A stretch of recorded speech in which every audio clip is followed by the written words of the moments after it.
بسم الله الرحمن الرحيم.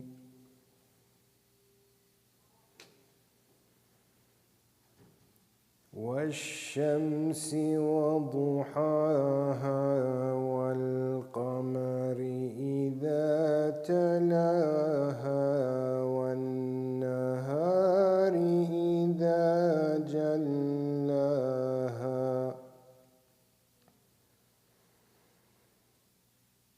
والليل إذا يغشاها والسماء وما بناها والأرض وما طحاها ونفس وما سواها فألهمها فجورها وتقواها قد أفلح من زكاها وقد خاب من دساها كذبت ثمود بطغواها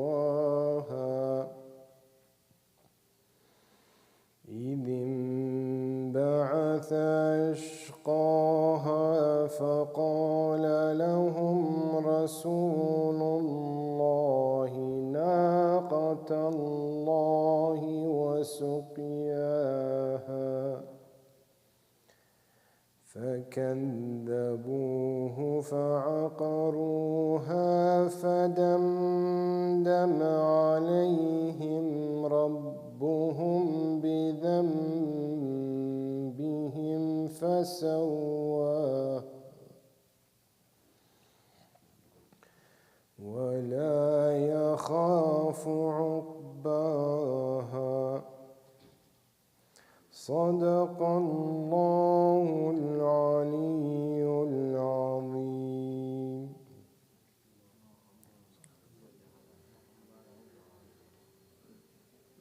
بسم الله الرحمن الرحيم.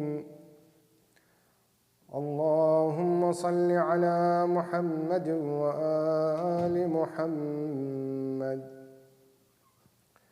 اللهم إني أفتتح الثناء بحمدك وأنت مسدد للصواب بمنك وأيقنت أنك أنت أرحم الراحمين في موضع العفو والرحمة وأشد المعاقبين في موضع النكال والنقمة وأعظم المتجبرين في موضع الكبرياء والعظمة.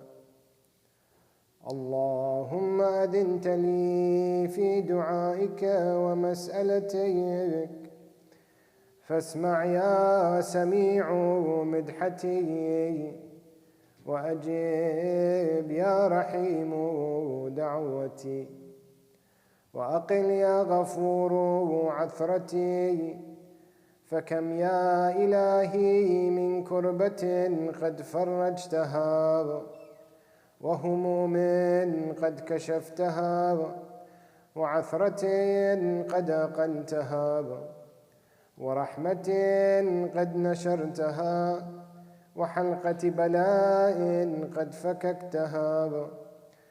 الحمد لله الذي لم يتخذ صاحبة ولا ولدا ولم يكن له شريك في الملك ولم يكن له ولي من الذل وكبره تكبيرا. الله أكبر. الحمد لله بجميع محامده كلها على جميع نعمه كلها. الحمد لله الذي لا مضاد له في ملكه ولا منازع له في أمره. الحمد لله الذي لا شريك له في خلقه ولا شبيه له في عظمته. الحمد لله الفاشي في الخلق أمره حمده، الظاهر بالكرم مجده، الباسط بالجود يده، الذي لا تنقص خزائنه ولا تزيده كثرة العطاء إلا جودا وكرما، إنه هو العزيز الوهاب. اللهم إني أسألك قليلا من كثير مع حاجة بي إليه عظيمة، وغناك عنه قديم، وهو عندي كثير، وهو عليك سهل يسير. اللهم إن عفوك عن ذنبي وتجاوزك عن خطيئتي وصفحك عن ظلمي وسترك على قبيح عملي وحلمك عن كثير جرمي عندما كان من خطئي وعمدي أطمعني في أن أسألك ما لا أستوجبه منك، الذي رزقتني من رحمتك وأريتني من قدرتك وعرفتني من إجابتك، فصرت أدعوك آمنا وأسألك مستأنسا لا خائفا ولا وجلا، مدلا عليك فيما قصدت فيه إليك، فإن أبطأ عني عتبت بجهلي عليك، ولعل الذي أبطأ عني هو خير لي لعلمك بعاقبة الأمور. فلم أر مولا كريما أصبر على عبد لئيم منك علي يا رب. إنك تدعوني فأولي عنك، وتتحبب إلي فأتبغض إليك، وتتودد إلي فلا أقبل منك، كأن لي التطول عليك. فلم يمنعك ذلك من الرحمة لي والإحسان إلي والتفضل علي بجودك وكرمك، فارحم عبدك الجاهل وجد عليه بفضل إحسانك، إنك جواد كريم. الحمد لله مالك الملك مجري الفلك مسخر الرياح فالق الإصباح ديان الدين رب العالمين. الحمد لله على حلمه بعد علمه، والحمد لله على عفوه بعد قدرته، والحمد لله على طول أناته في غضبه، وهو قادر على ما يريد. الحمد لله خالق الخلق باسط الرزق فالق الإصباح ذي الجلال والإكرام والفضل والإنعام، الذي بعد فلا يرى وقرب فشهد النجوى تبارك وتعالى. الحمد لله الذي ليس له منازع يعادله ولا شبيه يشاكله ولا ظهير يعاضد، قهر بعزته الأعزاء وتواضع لعظمته العظماء، فبلغ بقدرته ما يشاء، الحمد لله الذي يجيبني حين أنادي ويستر علي كل عورة وأنا أعصي ويعظم النعمة علي فلا أجازي. فكم من موهبة هنيئة قد أعطاني وعظيمة مخوفة قد كفاني وبهجة مونقة قد أراني فأثني عليه حامدا وأذكره مسبحا. الحمد لله الذي لا يهتك حجابه ولا يغلق بابه ولا يرد سائل ولا يخيب آمل. الحمد لله الذي يؤمن الخائفين وينجي الصالحين ويرفع المستضعفين ويضع المستكبرين ويهلك ملوكا ويستخلف آخرين. والحمد لله قاسم الجبارين مبير الظالمين مدرك الهاربين نكال الظالمين صريخ المستصرخين موضع حاجات الطالبين معتمد المؤمنين. الحمد لله الذي من خشيته ترعد السماء وسكانها وترجف الأرض وعمارها وتموج البحار ومن يسبح في غمراتها.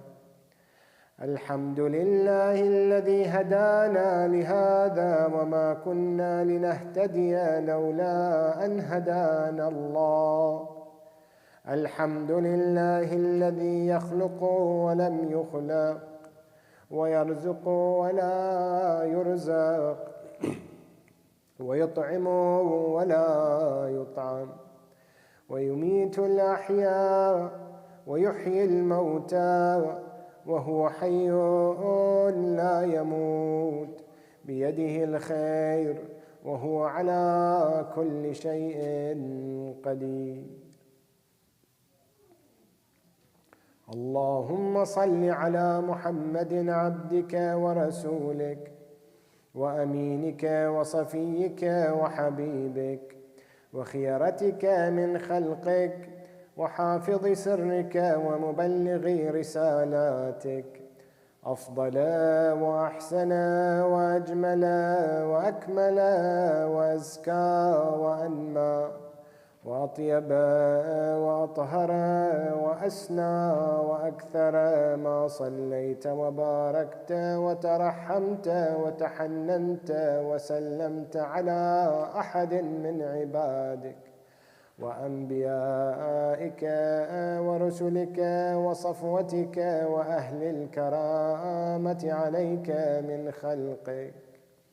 اللهم وصل على علي أمير المؤمنين ووصي رسول رب العالمين عبدك ووليك وأخي رسولك وحجتك على خلقك وآيتك الكبرى والنبأ العظيم.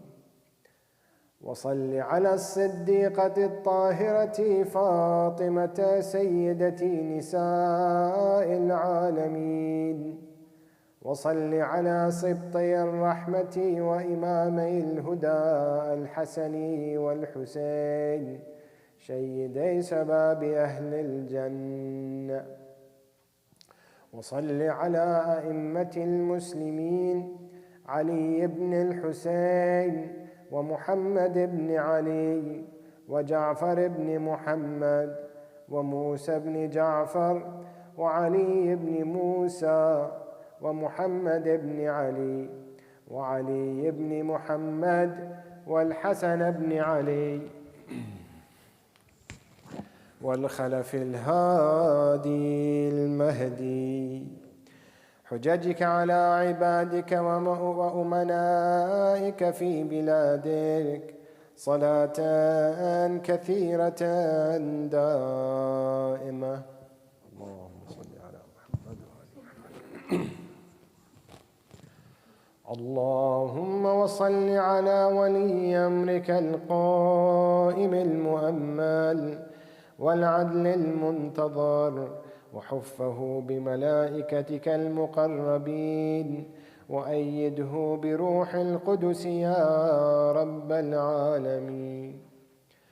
اللهم اجعله الداعي إلى كتابك والقائم بدينك، استخلفه في الأرض كما استخلفت الذين من قبله، مكن له دينه الذي ارتضيته له، أبدله من بعد خوفه أمنا، يعبدك لا يشرك بك شيئا. اللهم أعزه وأعزز به، وانصره وانتصر به، وانصره نصرا عزيزا، وافتح له فتحا يسيرا، واجعل له من لدنك سلطانا نصيرا. اللهم أظهر به دينك وسنة نبيك، حتى لا يستخفي بشيء من الحق مخافة أحد من الخلق. اللهم إنا نرغب إليك في دولة كريمة تعز بها الإسلام وأهله، وتذل بها النفاق وأهله، وتجعلنا فيها من الدعاة إلى طاعتك والقادة إلى سبيلك، وترزقنا بها كرامة الدنيا والآخرة. اللهم ما عرفتنا من الحق فحملنا، وما قصرنا عنه فبلغنا. اللهم المم به شعثنا، واشعب به صدعنا، وارتق به فتقنا، وكثر به قلتنا، وأعزز به ذلتنا، وأغني به عائلنا، واقض به عن مغرمنا، واجبر به فقرنا، وسد به خلتنا، ويسر به عسرنا، وبيض به وجوهنا، وفك به يسرنا، وأنجح به طلبتنا، وأنجز به مواعيدنا، واستجب به دعوتنا، وأعطنا به سؤلنا، وبلغنا به من الدنيا والآخرة آمالنا، وأعطنا به فوق رغبتنا يا خير المسؤولين وأوسع المعطين. اشف به صدورنا، وأذهب به غيظ قلوبنا، واهدنا به لما اختلف فيه من الحق بإذنك، إنك تهدي من تشاء إلى صراط مستقيم. وانصرنا به على عدوك وعدونا إله الحق، آمين.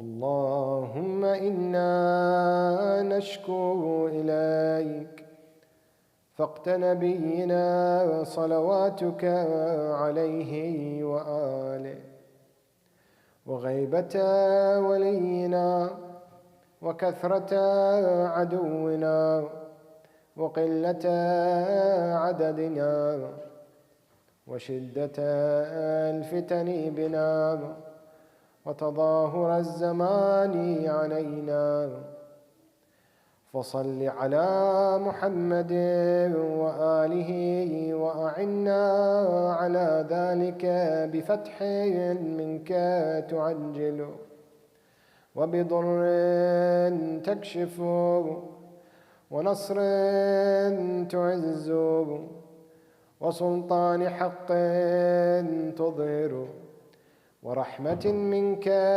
تجللناها وعافية منك تلبسناها برحمتك يا أرحم الراحمين. صلاة على محمد وآل محمد.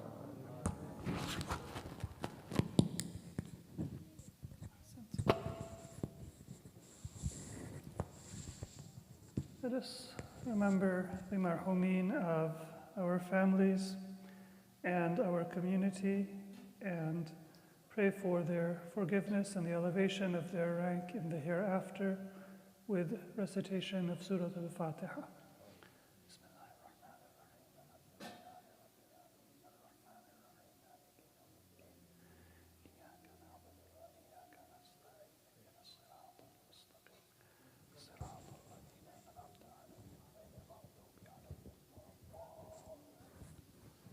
اللهم صل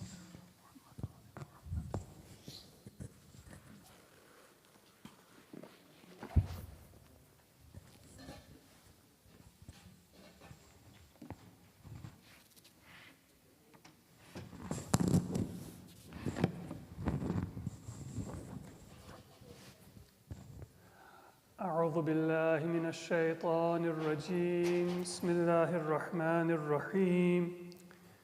الحمد لله رب العالمين والصلاة والسلام على سيدنا ونبينا أبي القاسم محمد. اللهم صل على محمد وعلى أهل بيته الطيبين الطاهرين ولعنة الله على أعدائهم إلى قيام يوم الدين. رب اشرح لي صدري ويسر لي أمري واحلل عقدة من لساني يفقه قولي. أما بعد. Dear brothers and sisters, Assalamu alaikum wa rahmatullahi wa barakatuh.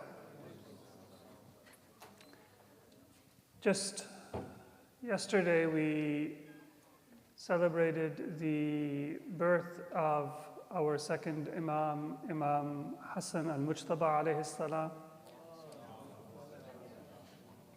And in a few days we will be commemorating the martyrdom of our first Imam, Amir al-Mu'mineen Ali ibn Abi Talib alayhi salam.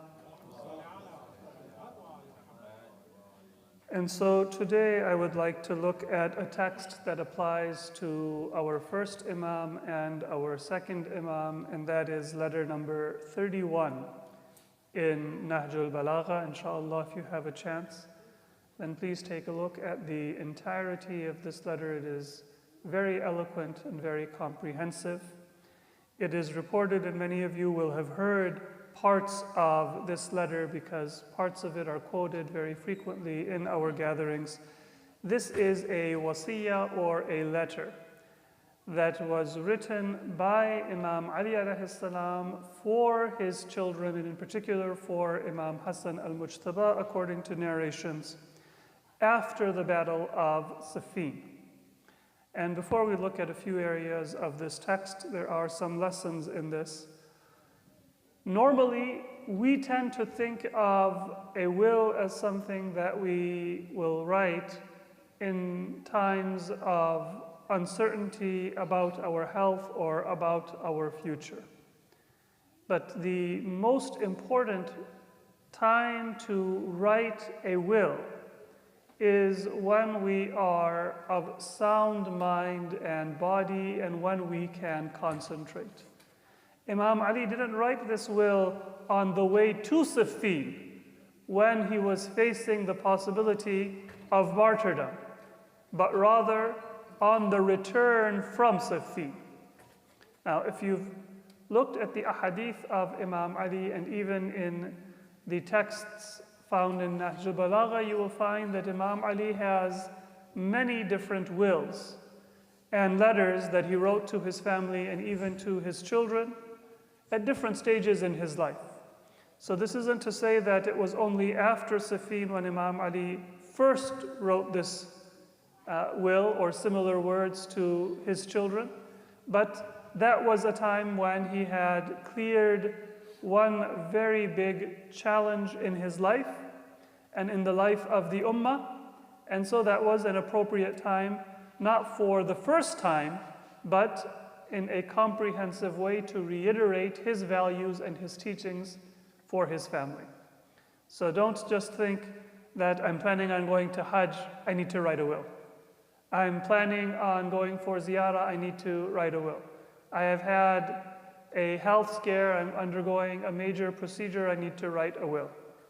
When you are in a position to concentrate and focus and you have clear challenges in your life, that is a time to write your will, and if you have already written it, then to rewrite it, to revisit it, and to expand it. That is point number one. Write your will, not in a time of stress and emergency, but in a time of availability of resources that you need, and when you have the bandwidth to concentrate. The second thing is that we will find that Imam Ali in this will focuses on his values. And that is something we learn from Ahlul Bayt, and that we should also adopt in our life. Our will should not be primarily about our material assets.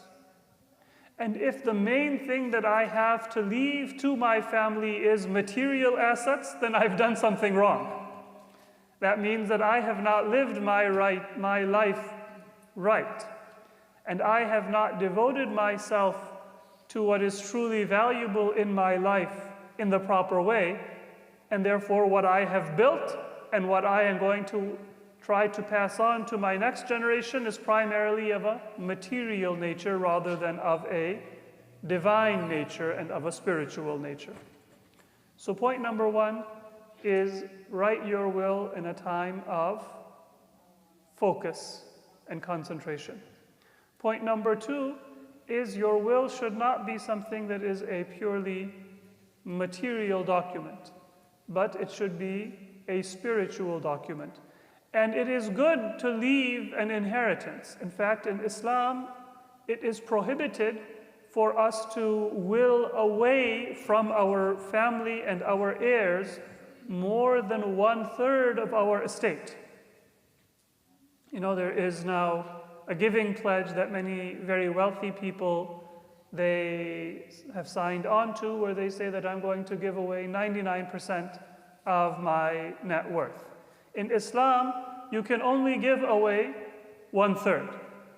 If you give it away while you are alive, then it's your property, it's your choice.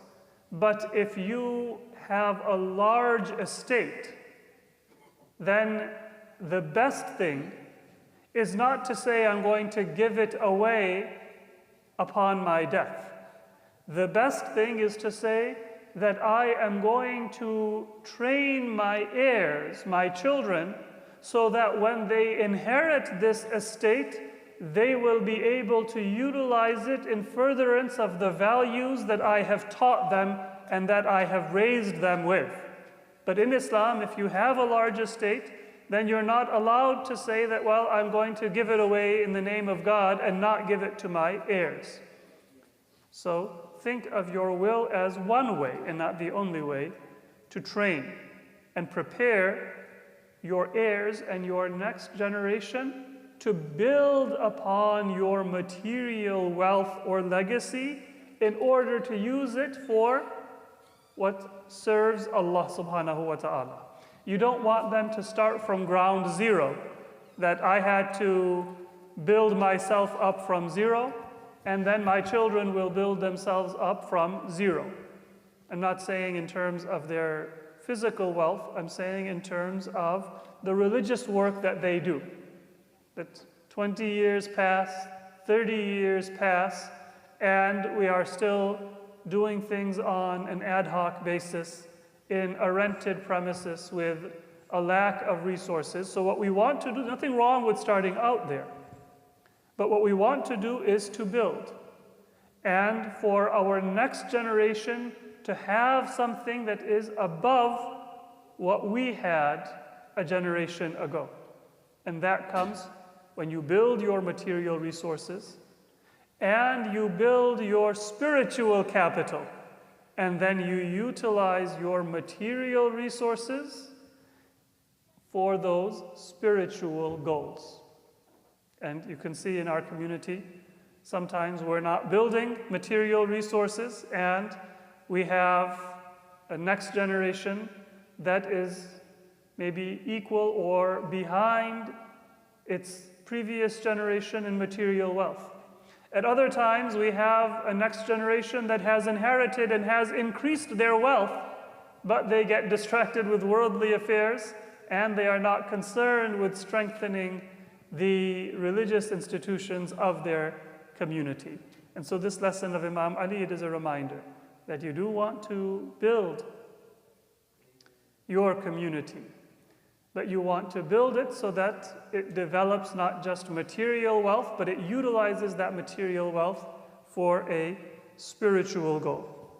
So let's look at a few of the words of Imam Ali alayhi salatu wasalam. Sallu ala Muhammad wa ali Muhammad.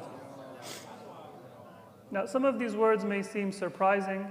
They don't seem to describe Imam Ali, and they don't seem to describe Imam Hassan, because they were both ma'asum. And the short answer, so we don't go into detail, is that Imam Ali is speaking to the human condition. A ma'asum is also a human being. A ma'asum is subject to the same whisperings of shaitan that a non-ma'asum is subject to. The difference is that the ma'asum has the wisdom and the knowledge and the grace from Allah to say no to shaitan right from the very beginning. Some of us, we don't know to say no, or we make a mistake and then say no the second time, or we entertain the possibility and then we say no. But a ma'asum, they have the same temptation, the same whispering of shaitan. They say no to that whispering right from the very first moment that shaitan comes to them. So the human condition of a ma'asum is something that we can model our life on, because they are also human beings. They have anger, they have hunger, they have fear, just like any other human being will have. But their response to the anger, to the fear, to the sickness, to the weakness, and all of the other human emotions is the perfect response. And that is what we can learn from.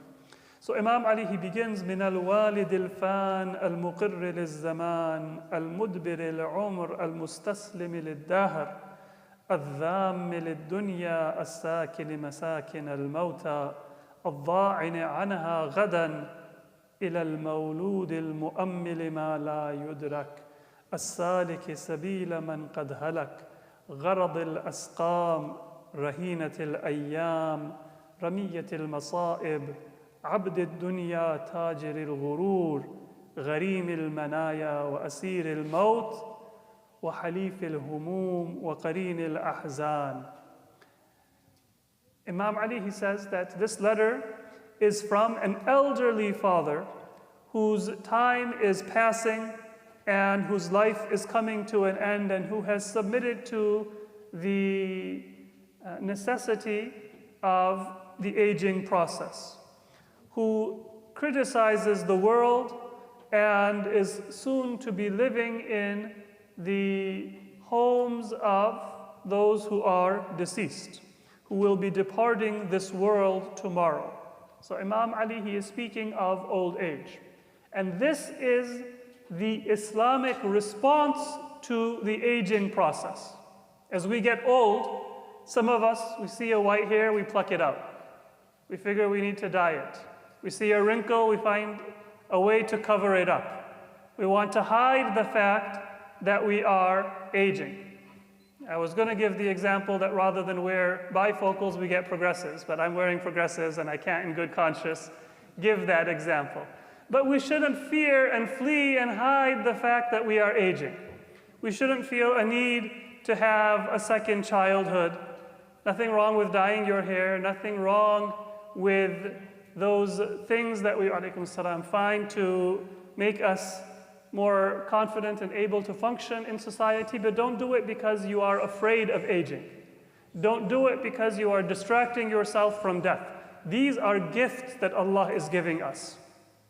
When your health is declining, when your physical appearance is changing, when your mental faculties are changing, this is a gift. Allah is saying, the train is coming, and there is a message. It's 5 minutes away from the station. It's 3 minutes away from the station. Get ready. Take care of your belongings. Come to the platform so that it isn't the case that you are unprepared when it's time for your departure. That is a gift. Would you rather have the train come without any kind of warning? Allah doesn't tell us the time, but He gives us the signs. So this Imam Ali is describing not a depressing reality, but as we have in other texts in Nahj al-Balagha, when Imam Ali heard somebody condemning the world, Imam Ali says, the world has given you so many warnings of its departure. How many people did you pray for them to be cured of their illnesses? How many people did you look for a doctor or a facility or a medicine, and then their time came and they died? The world is warning you. If you were blind, then you shouldn't blame the world for your blindness. أنت المتجرم عليها أم هي المتجرمة عليه? Have you done the jurm, or has the world done the jurm? So this is the Islamic perspective on aging. Be aware of it and be grateful for the fact that Allah is giving us a warning. Then the Imam says that there is a nature to youth. إلى المولود المؤمل ما لا يدرك. When you are young, you have طول الأمل, you have high hopes. I'm going to conquer the world. I'm going to do so many things. And many of those things, they are a product of a lack of experience and overconfidence. Allah has placed that overconfidence within our existence at a young age so that we have the boldness to be able to make decisions, take risks, live our lives. But we should be aware that in our youth we are liable to be overconfident. That's not a mistake in our creation. But then Allah wants us to balance it by getting the advice of our elders, by recognizing that we need to temper and we need to moderate that overconfidence. And if I don't do that, then it is a mistake. So those of you who are older, don't flee from your aging. And those of you who are younger, don't get lost in your youth and think that that overconfidence means that you know something that your elders, they never were children and they never were young and they don't understand how it is, and they were sent down from Mars as old and boring people, ready-made. No. Get the advice of your elders and recognize that Allah has placed that confidence and that boldness within you, but He wants you to temper it. And Imam Ali, he continues. He says that, وَجَدْتُكَ بَعْضِي. O my son, I find that you are a part of myself. بَلْ وَجَدْتُكَ كُلِّي. Now this is Imam Ali speaking. Of course, he is Imam Ali and his son is Imam Hassan. You can imagine that this would also be Imam Hussein speaking to Ali Akbar in Karbala. Or you can imagine that it is any father speaking to his son or to his daughter or to his child. This is how a parent feels towards their children, even though we as children will often not appreciate that sincerity and that level of love that a parent has. Imam Ali says in the same letter that you can never be as sincere for yourself as I will be for you. Because as a parent, you have an even higher aspiration for your children than they do for themselves. Imam Ali, he says, وَجَدْتُكَ بَعْضِي بَلْ وَجَدْتُكَ كُلِّي. You are my entire existence. حتى كأن شيئا لو أصابك أصابني وكأن الموت لو أتاك أتاني. Now, Imam Ali has said earlier in this sermon, in this letter, that in this old age, I have nothing to do with anything beyond my own concerns. The time is past when I'm worried about the trivia of what's going on in the next town and in the next country, and what's going on in the stock market, and what's going on in the entertainment world, and what's going on in the sports world, and I have only to be concerned with myself. But then Imam Ali explains that when I'm concerned for my child, that is because my child is myself. So on the one hand, I'm not going to be concerned for anything other than my own affairs. And on the other hand, what more is there of my affairs than my children? The Imam, he gives several types of advice to his son. Of course, the beginning of the advice of our Prophet and all of our Imams, فَإِنِّي أُوصِيكَ بِتَقْوَى اللَّهِ أَيْ بُنَيَّ وَلُزُومِ أَمْرِهِ وَعِمَارَةِ قَلْبِكَ بِذِكْرِهِ وَالِاعْتِصَامِ بِحَبْلِهِ وَأَيُّ سَبَبٍ أَوْثَقْ مِنْ سَبَبٍ بَيْنَكَ وَبَيْنَ اللَّهِ عَزَّ وَجَلَّ إِنْ أَنْتَ أَخَذْتَ بِهِ. Beginning of the advice of all of our ma'sumin is that I ask you, I enjoin on you to be pious to Allah and make your heart flourish by remembering Allah and holding on to the rope of Allah. Now, how do you revive your heart? How do you have imaratul qalb? How do you make your heart thrive and flourish? أحيي قلبك بالموعظة. You revive your heart by advice. Many of us, we don't like advice. When I ask people, did you like a certain majlis? It was too preachy. Your parents, they said something, that was a little bit of a preachy talk. Imam Ali, he says, أحيي قلبك بالموعظة. Revive your heart with that preachiness. That's not something that you should be afraid of. That's something that you should seek out, because that's what's going to give you life. وَأَمِتْهُ بِالزَّهَادَةِ. But then the Imam says, kill the lower temptation of your heart by turning away from the desires of this world. وَقَوِّهِ بِالْيَقِينِ وَنَوِّرْهُ بِالْحِكْمَةِ وَذَلِّلْهُ بِذِكْرِ الْمَوْتِ وَقَرِّرْهُ بِالْفَنَاءِ. Now, these are all things that we have to inculcate within ourselves. The Imam says, strengthen your heart with certainty. Give light to your heart with wisdom. Find words of wisdom. Read Nahj al-Balagha and the du'as and the ahadith of Ahlul Bayt, because that is wisdom. Read the Quran, because that is wisdom. It makes our heart have illumination. Make your heart humble by remembering death, and make it admit that it is going to transition from this world to the hereafter, and give it a good understanding of all of the weaknesses of this world. Then the Imam continues, I am skipping a few parts. لا تبع آخرتك بدنياك. Our Imams never said don't work for this world. But what they did say is don't prioritize this world over the hereafter. And don't sell your eternal life for the sake of your worldly life. وَدَعِ الْقَوْلَ فِي مَا لَا تَعْرِفْ وَالْخِطَابَ فِي مَا لَمْ تُكَلَّفْ وَأَمْسِكْ مِنْ طَرِيقٍ إِذَا خِفْتَ ضَلَالَتَهُ. This is especially relevant for our time. This is a test that you can give to yourself. Pick any topic and see if you have an opinion on it. And most of us will find that we have an opinion on whether vaccines are effective, and what's going on with the environment, and what's going on with the economy, and who's going to win the next election, or any topic, regardless of how much we've read and how much we've studied and how much we've contemplated, we will have an opinion.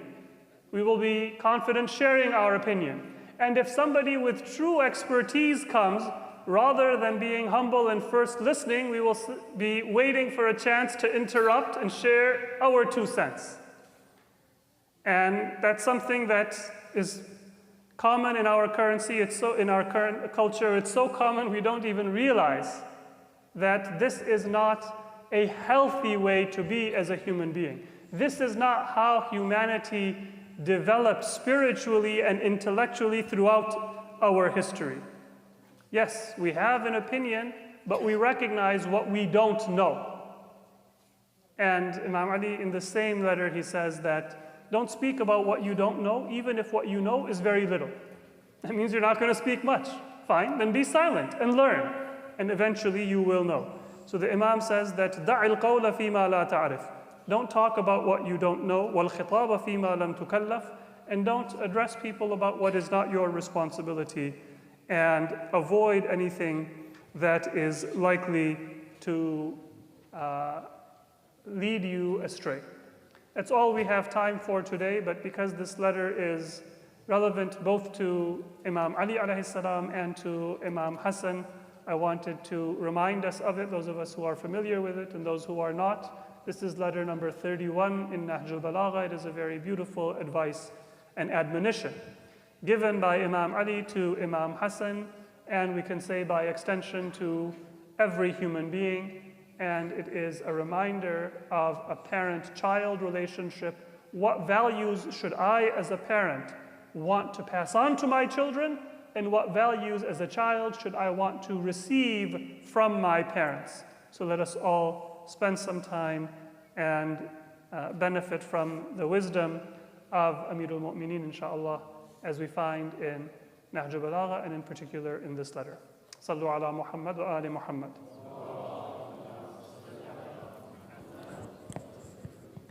Before we go to the Green Hall for prayer, a reminder that we do have a parenting workshop. This workshop is entirely free of cost. It has been sponsored generally by some members of our community. So that will be right after iftar. Let's take advantage of that, inshallah, so we can benefit from the workshop on how